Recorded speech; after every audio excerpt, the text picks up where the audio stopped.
Hello, everyone. My name is David Ramazani, and I thought today to talk about two axes. One is the axis of philosophy, and the other one is the axis of theology and politics. On my last video, my previous video, I talked about Persia, Greece to civilization.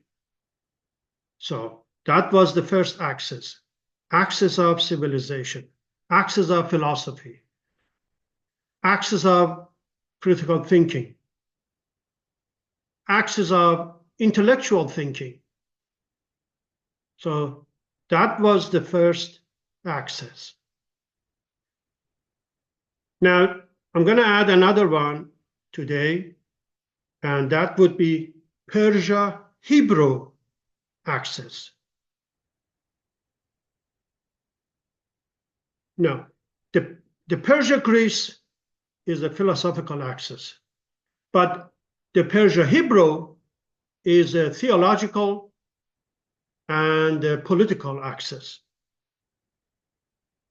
And both of these axes started during the Cyrus the Great. So let me share with you a diagram so it makes it a little easier to explain what exactly I'm talking about. Okay. Here's the diagram. So the first axis, the one on the left, which is yellow, this one, this is the Persia-Greece gateway to civilization, or axis of philosophy. So that's on the left, the yellow. And the one on the red, which is on the right, that's the Persia-Hebrew axis. So we got two axes going in parallel, and the Persia-Greece axis started on 547 BC or 546 BC, because this took place on December. That's why I'm saying 546 BC. And the other one, which started 8 years later. So 8 years after we had the Persia-Greece gateway to civilization, we had the Persia-Hebrew axis, which started on 539 BC. And this in the middle, the gold in the middle, this is Persia. So both of these took place, Persia-Greece and Persia-Hebrew.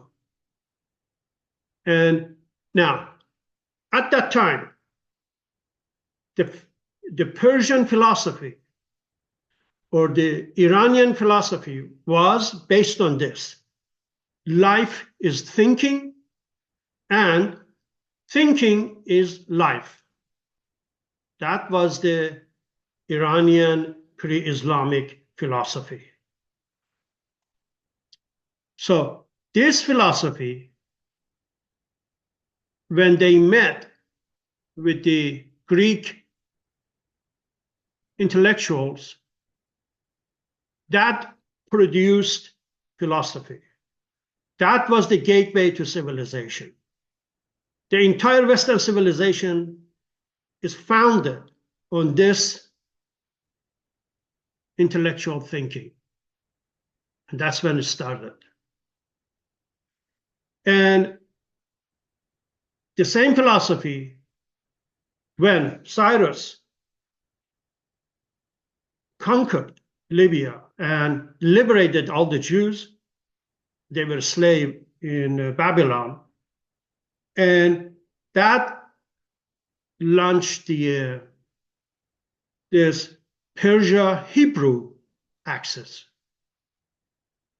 So now we got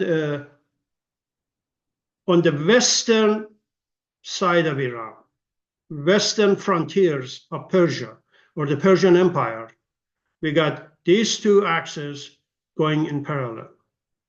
The Persia-Hebrew axis, that was more of a theological and more of a political, whereas Persia-Greece axis was philosophical. It generated philosophy. Some of the philosophers which were the byproduct of this Persia-Greece gateway to civilization, Pythagoras of Samos, and and the second one is Heraclitus of Ephesus. Both of these philosophers, Pythagoras and Heraclitus, they lived at the west end of today's Anatolia, or today's Turkey, or around Istanbul. And that was colonized. That whole area was colonized by Persian Empire. So these are the byproduct of that axis of philosophy. Pythagoras, who lived in the Babylon for about 12 years, between 11 to 12 years in the capital, and talking, discussing, conversing with the Iranian intellectuals and Mobids. Mobids were the priests, Zoroastrian priests. So then he left. He went to southern Italy and started the Pythagorean Academy. Then Heraclitus lived in Ephesus, which is a very small island close to today's Istanbul. And we have Herodotus and Xenophon. Xenophon wrote a book called Cyropedia, which is about Cyrus the Great.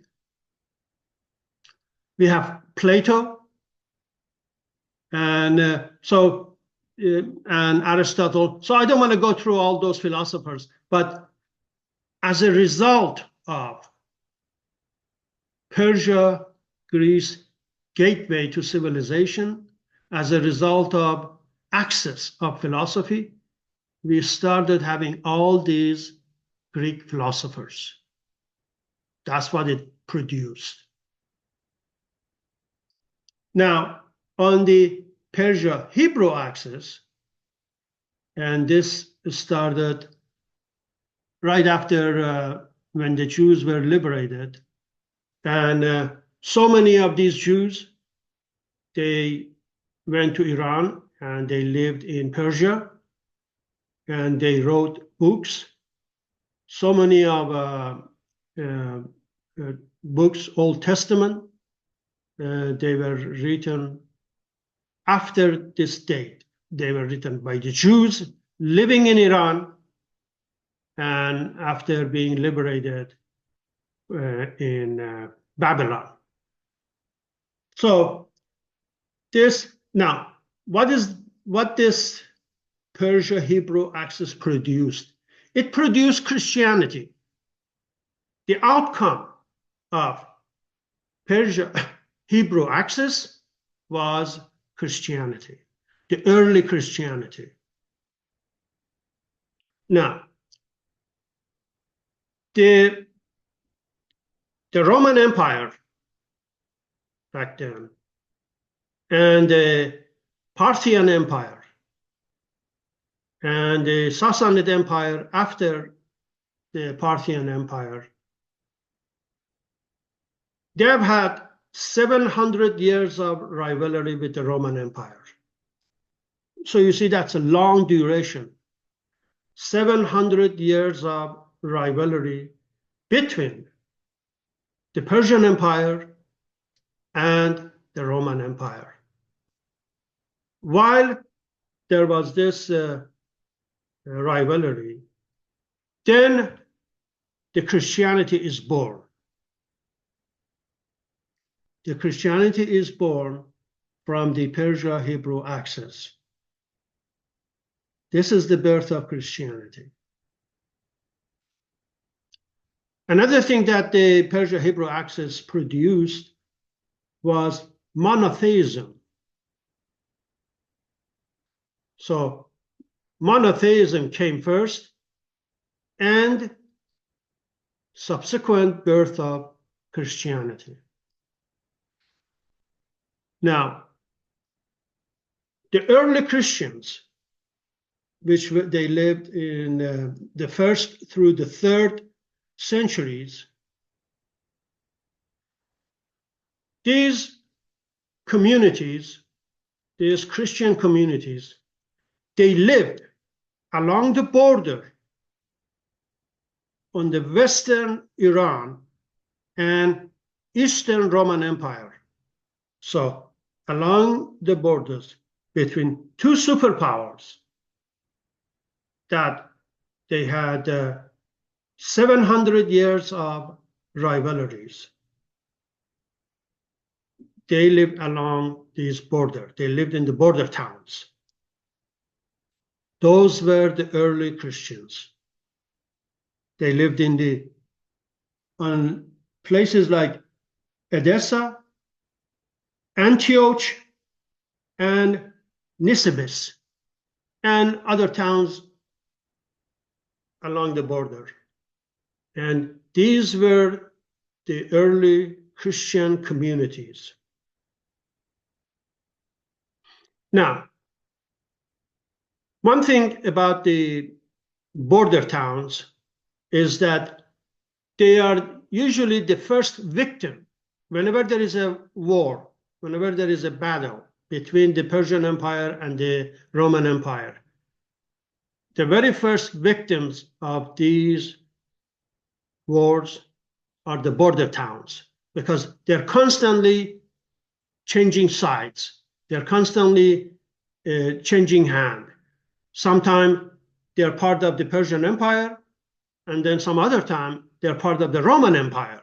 So you see these towns, they go back and forth between these two superpowers, depending who is victorious. If the Persian Empire is victorious, then they take all these border towns. If the Roman Empire, they're the victorious, they take these border towns, which, like I said, most of these Christian communities, they lived in these border towns. So you can see why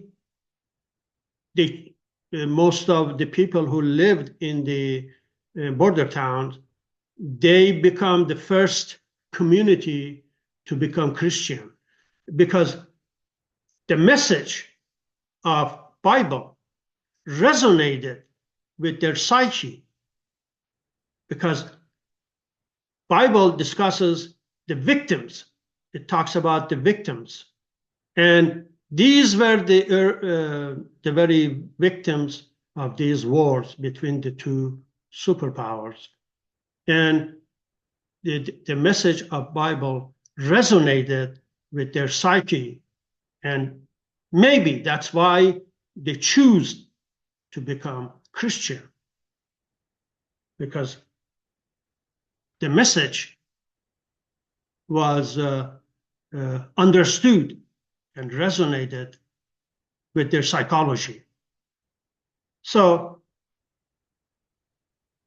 that was the situation with the early Christians because they were squeezed between two empires, and that's how they were living back then.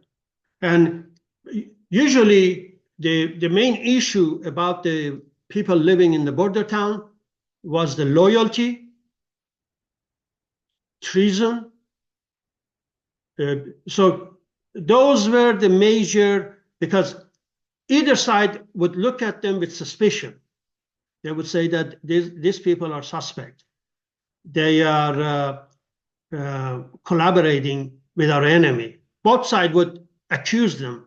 Whether they did or not, that's something else. But they were always would be blamed or accused of being traitor or committing treason by the other country, which was the enemy. Whether it's the Persians, always thought that the Romans are the enemy, or whether it's the Romans that always thought that the Persians are the enemy. So they would accuse these border towns, people living there, that they are traitor and they are collaborating with our enemy. So, but these were the early Christians. And so you're beginning to understand when I'm talking about Persia-Greece axis or Persia-Hebrew axis and what they produced as a result. What was the outcome of both of these axes? And now, then, while the Christianity started, in parallel to that, we have this Mithraic mysteries or Mithraism in the Roman Empire, the one I'm showing on the left in the middle. And so both the Mithraism, which was transferred from Persian Empire. Mithra is an Iranian deity. So this concept was transferred to Roman Empire. And it was the people who were following this, or they were attracted to Mithraism in Roman Empire, were the imperial Roman army, the soldiers, the military personnel, the army people. They were very much attracted by the Mithraism. And parallel to that, because this took place during the 1st through the 4th century, so from 1st century to the 4th century, and the early Christians, they were from the 1st century to the 3rd century. And after that, on 325, it became the official religion of the Roman Empire. But so we got these two movement taking place in Roman Empire in parallel. And so Christianity is spreading and getting stronger, and so is the Mithraism. But once Christianity becomes the official religion of Roman Empire, then that was pretty much the end of Mithraism. They started prosecuting anyone who was attracted or were followers of the Mithraism.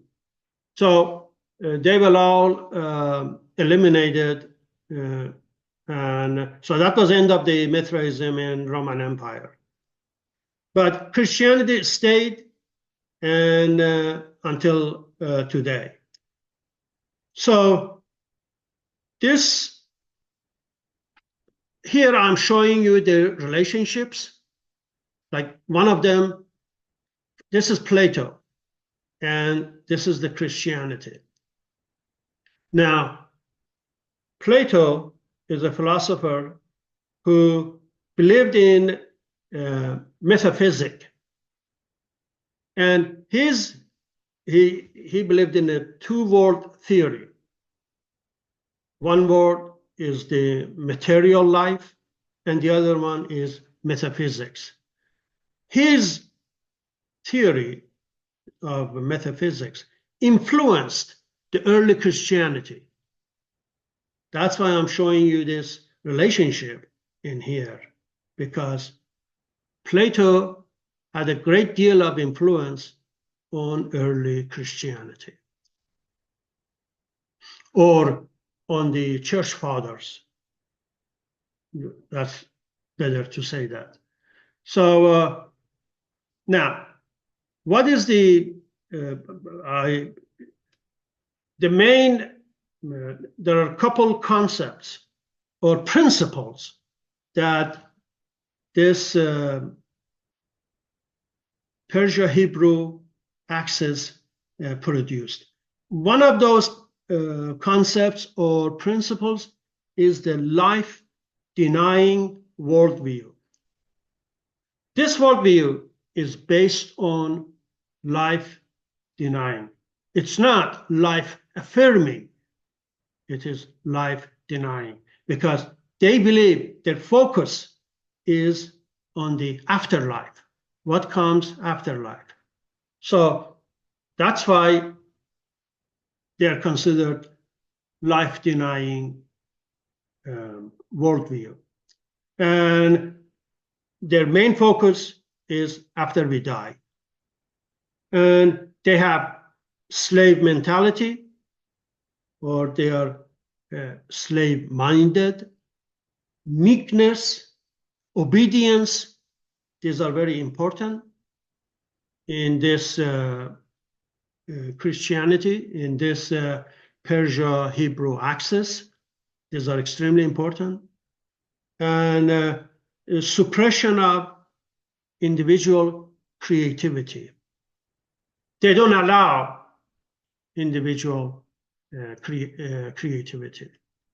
And so these are some of the features or characteristics or attributes of the Persia-Hebrew axis, which is totally the opposite of what we have in the Persia-Greece gateway or the axis of philosophy.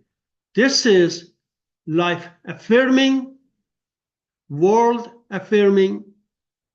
They are not focused on afterlife. And so this is important. That's the major distinction, that Persia-Hebrew is life-denying, whereas Persia-Greece axis is the life-affirming. And they're totally the opposite of each other. And so then we come to Nietzsche. Now, Nietzsche he calls the people to go with the Persia-Greece gateway to civilization. He is in support of this axis of philosophy. He promotes this philosophy. And he is very opposed to he rejects the Judeo-Christianity. He's the one that coined the phrase saying God is dead. So he totally rejects the Persia-Hebrew axis, Nietzsche. He's adamantly opposed to this axis. But he strongly supports the Persia-Greece gateway to civilization, or axis of philosophy, Persia-Greece axis of philosophy. He promotes that, he supports that, and he speaks very highly of this axis, the yellow. And so this represents the Greek idealism. The one in the middle represents the Zoroastrian Ashavan. What is Ashavan? Ashavan is almost the same as Nietzsche's Übermensch. They're not 100% the same, but they're very close. The Zoroastrian Ashavan is very similar to the Nietzsche's Übermensch, superhuman. So just to understand this concept, how related to each other, how they are interconnected. I want to show you the interconnectedness of these concepts, the concept of Ashavan from Zoroastrianism and the concept of Übermensch from Nietzsche. They're almost same. And so you see how when these axes started, when they were launched, because when the Persian mind and the Greek mind, they met, there was a fusion. It sparked a new thinking, a new way of thinking. This was a methodical thinking. This was a philosophical thinking. And this type of thinking never existed before. It wasn't in Greece. It wasn't in anywhere else. So it's like a woman and a man, they meet. It was that kind of a synergy. I'm trying to explain this synergy that existed between the Persian mind and the Greek mind. When the first time they met, when Cyrus the Great conquered Lydia, the Lydian Empire, and when these two sides, the Greeks and the Persians, they met and they started talking, they started conversing. So that kind of a talk, those conversations culminated in the birth of philosophy.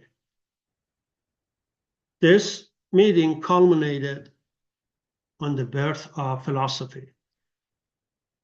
And the Western philosophy, which is founded on this Greek philosophy that I'm talking about. So that, and in Babylon, 8 years later, then we have this, a different axis, a new axis. This was the axis of theology. Why theology? Because from this, when the Persian mind or Persian philosophy, and Persian philosophy says life is thinking and thinking is life. When this concept, this philosophy was fused with the Hebrew tradition, it, sometime later, it culminated in the birth of Christianity. So I'm saying what was produced as a result of these axes on each side. And all of this happening on the western frontiers of the Persian Empire, which was Roman Empire. So both the Persian Empire and the Roman Empire, they shared borders on the west. And so this is how these two axes were shaped initially. And and they continued to evolve. As they were evolving, they were producing the Persia-Greece axis was constantly producing philosophers like Plato, like Aristotle, Socrates, all the way to today. We have Heidegger, Nietzsche, we have Kant, the Kantian philosophy, Descartes, Martin Heidegger. So all of these are the byproduct, the outcome of, or the output of this initial axis, which was created and shaped and evolved throughout the history. So the political philosophy tradition in the West has 2,400 years history, starting with Plato's, when he published his book, The Republic. So that was the beginning. And same thing with the Persia-Hebrew axis, which we have more than 2,000 years of Judeo-Christianity theology, Judeo-Christian theology. So you see what was produced on each one of these axes. Simply, one side was Persia, or Persian thinking, or Persian mind, and the other side was the Greeks, or the Hebrews, the Jews. And the fusion with the Jewish mind or Jewish theology produced Christianity, and the fusion of Persians with the Greeks produced philosophy. So that's how we got these two, and both of them, the Greek philosophy as well as Judeo-Christianity, has dominated the Western civilization.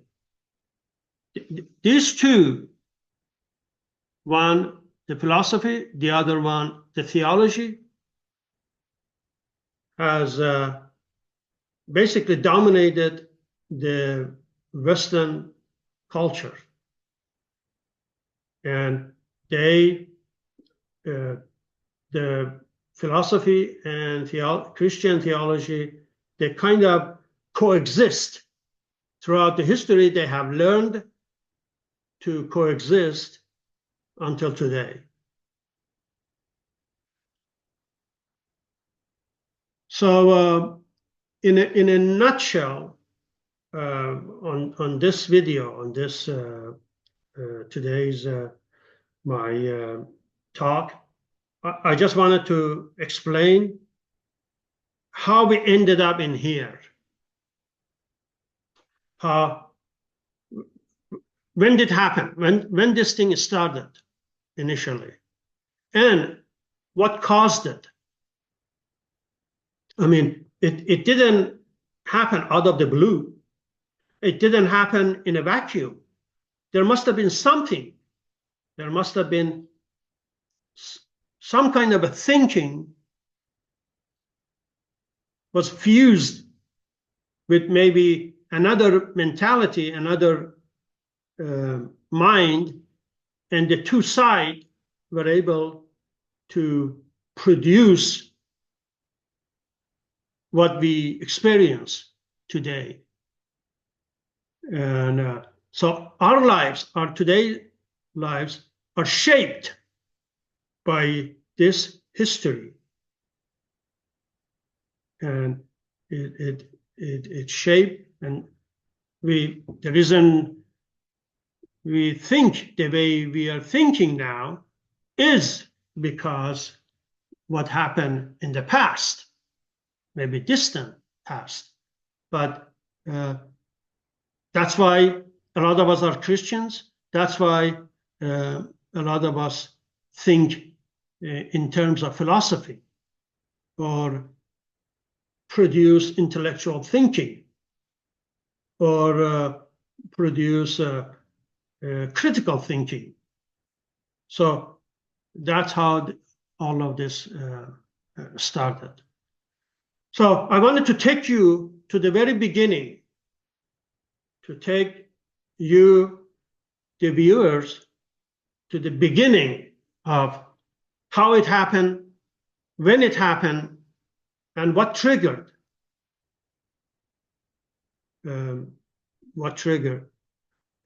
So I explained that about the Persia-Hebrew producing Christianity and the early Christians living in the border towns. That was the primary area, domain, that the early Christians, they were living for 3 centuries, from the 1st century to the 3rd century. So at that time, these two movements, the Mithraism movement as well as the early Christianity, they were competing.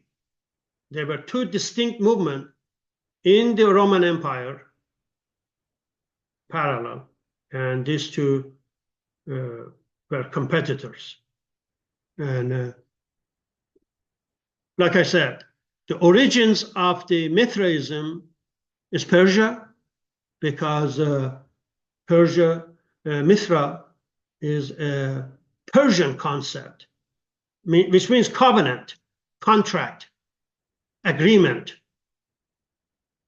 Mithra is the deity of covenant. And so that's how, and like I said, most of them were the Roman Empire army, the Imperial Roman army, and the soldiers, the officers, and the leadership, they were all attracted to the Mithraism. And that was a major concern for the Roman Empire, because they were saying that the Persians, they are our enemy. And now we have a Mithraism inside our empire, and it's growing. It was spreading real fast, and they had to control. They said, we don't want the ideas coming from Persian Empire. And culturally, actually, Persians had already conquered the Roman Empire culturally, but not politically, not militarily, but culturally.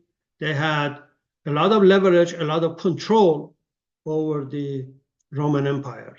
This was toward the end of Parthian Empire and the Sassanid Empire. Sassanid Empire is the Persian Empire.